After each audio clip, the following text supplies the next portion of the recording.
Today I want to talk about Trejan Bridges, who is eligible, and all that's coming up after the bumper. Don't be cornering me. Hold up. Time. You gotta help me with that corner shit. What's up, kinfolk? It's RJ Young. I am not on a step mill. Consider hitting the like and subscribe button because I upload a video every single day. Though it's college football related, sports related, we have a good time. Today, I want to talk about Trejan Bridges, who is eligible for the first time in nearly a year to play football for the University of Oklahoma as the Sooners look to secure their sixth consecutive Big 12 championship this Saturday versus Iowa State. It's an unfamiliar position for Oklahoma, who I feel is sort of lucky to be in this game after the way that they started the season with losses to Kansas State and Iowa State. Iowa State is having its best season perhaps ever, all things considered, as they just basically pulled off the quadruple. Not basically, did pull off the quadruple when we're talking about the Big 12 awards, where we have Matt Campbell winning the Coach of the Year award. We have Breece Hall, running back, winning the Offensive Player of the Year. We have Xavier Hutchinson winning the Offensive Newcomer of the Year. We have Mike Rose winning the Defensive Player of the Year. They have a definite identity, and they know who they are. They're going to zone run with Breece Hall, and they're going to put the ball in the hands of Brock Purdy in situations where they know they have man coverage, and they're going to try to take advantage of that. They are enormous at the tight end positions, and they've used that size in the first meeting against Oklahoma to really take over the ball game, so much so that safety Pat Fields said, they're just big, dude. We just couldn't do anything with the likes of Chase Allen, Charlie Kolar, and others. Add to this what Breece Hall has been, which is the best tailback outside of the SEC and ACC. And the reason I say the SEC and ACC is because Najee Harris has been ridiculously awesome. That man owns the single season record for rushing touchdowns in a season at Alabama. He has an opportunity to take over the career touchdowns record for rushing touchdowns in a career. We'll go at that again. Stupid. He is going to end his career with the most rushing touchdowns of any Alabama running back. That would put him in the same place as a Derrick Henry, Mark Ingram. Those guys won the Heisman Trophy. He also needs just 130 yards to surpass Derrick Henry for the career rushing yards total at Alabama. In a year where Najee Harris might not win the Heisman Trophy. Like I wrote about this at foxsports.com, where you can check out this piece where I get into Devontae Smith, Mac Jones, Najee Harris, Kyle Trask, Trevor Lawrence, and Ian Book as the betting favorites for the Heisman Trophy. But right now, I believe Devontae Smith is the best player in all of football. The man has been outstanding. One of the season's leaders in receptions and receiving yards this year. Leads all with 15 receiving touchdowns. Had a punt return for touchdown against Arkansas. And he's the guy taking the top off the defense. Najee Harris has been on another level altogether. That is the best running back, feature back in all of football.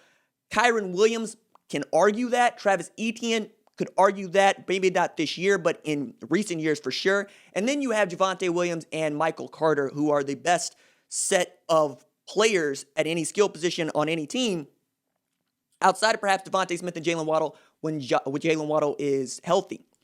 Also, caveat to that, Devontae Smith shares a video of Jalen Waddle apparently being back, probably not for the SEC championship game, but certainly for the college football playoff. Now, I say all that in the lead up to this.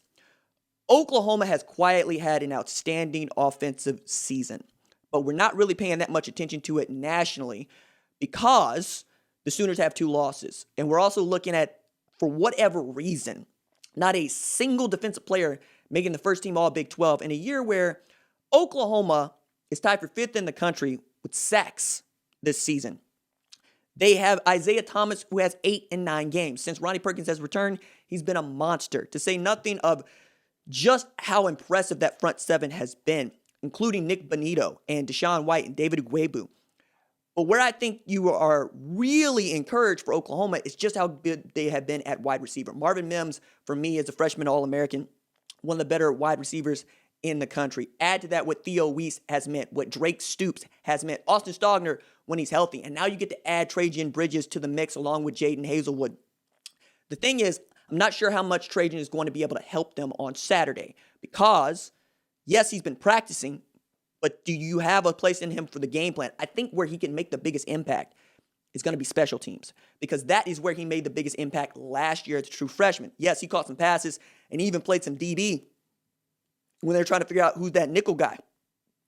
But coming downhill on kickoff, doing the damn thing on kick return is where he was able to shine. And that's a great way to get yourself more offensive snaps, more opportunities to make a name for yourself, doing what you love to do. Now that we get both the eights back on the field, I'm very excited about that, because Perion Winfrey has been just absolutely a monster over there at defensive tackle.